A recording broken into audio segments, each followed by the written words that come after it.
Freddie, how do you feel about your tight end room going into fall? I think if you look at it on the surface, there's not a lot of returning production from last year. And so I am cautiously optimistic that we have guys that have the traits that we're looking for in a tight end, the skills, as blockers, as route runners and pass catchers. And so I am cautiously optimistic that they will make a name for themselves this season.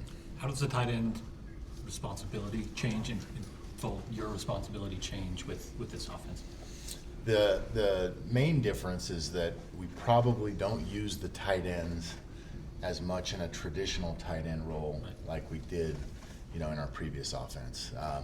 I think the days of lining up with 3 tight ends, 2 attached on each side, 1 in the wing, is not going to be as frequent as we had last year. But I don't think that the days of having 2 and 3 tight ends on the field in different alignments is over.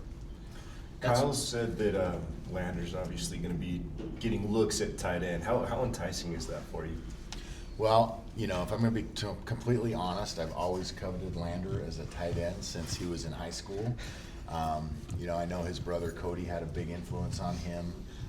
He's always wanted to play linebacker, but he was so productive in high school as a tight end and slot receiver that it's a natural now in this day and age where more players are getting an opportunity to play on both sides of the ball to utilize his talent as a tight end. It won't be, an every down package, but we will have opportunities where he comes in as one of the tight ends and we'll have some specific plays that we want him to run.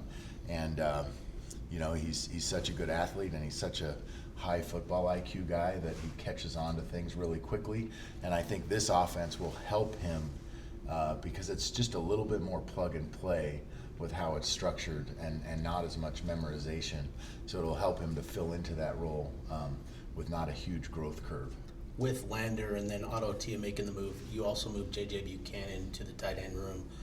What does that say about sort of the utilization of your room? You kind of hinted at it there that you still think it's going to be a pretty prominent thing in the offense. Yeah, I do. I think that there, will be, an opportunity to use what's traditionally called a flex tight end.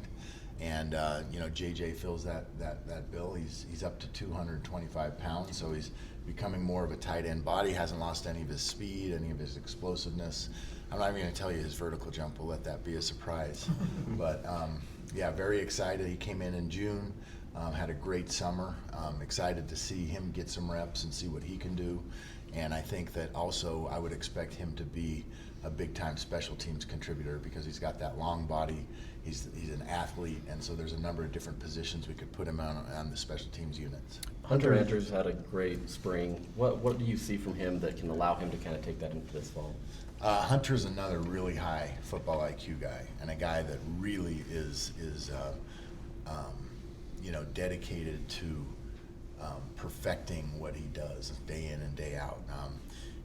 And Hunter is a versatile guy. He's got an opportunity to line up in a lot of different positions and do some different things. We're not going to give it away what those are, but he's got a lot of opportunity to be on the field and be touching the football and making stuff happen there. The thing about Hunter also is he's such a diligent blocker too. When he's in there, you can do a lot of stuff with him in the run game as a blocker as well. What kind of growth have you seen from Dallin Bentley from last season to now? Dallin had a phenomenal spring, and he was one of the leaders in the summer training and the conditioning and the things that we were doing in the summer. And what just needs to translate is the way he was playing in the spring needs to show up on the field. I think he'll have more opportunities for production this season. He didn't have very many catches last year, obviously, in the throw game, but he also didn't have very many targets. Brant Keithy was the first read in so many of the the throws that were going to the tight ends, that now he'll have an opportunity, I believe, to show what type of production he can have in the throw game. You have a lot of tight ends in the NFL. Has that become an easier sell when you bring somebody in from a different position group to utilize them and even in recruiting as well?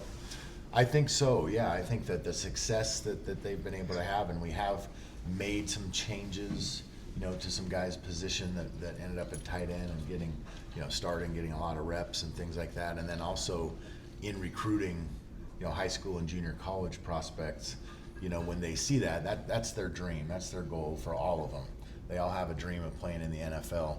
And if you can show that you've had success doing that, then that really does increase, you know, what you have to offer, you know, to a recruit. Now there's a lot of other things that come into play in, you know, today's day and age in terms of, you know, sometimes I scratch my head when I see a tight end going to an offense that doesn't utilize the tight end a whole lot, but they probably got a pretty big package, you know, of paying them with revenue share and NIL and all that stuff. So that still kind of boggles my mind because, you know, we always want these guys to, you know, to have the goal of making NFL money, you know, not necessarily focus so much on the NIL money. Thanks, Freddie.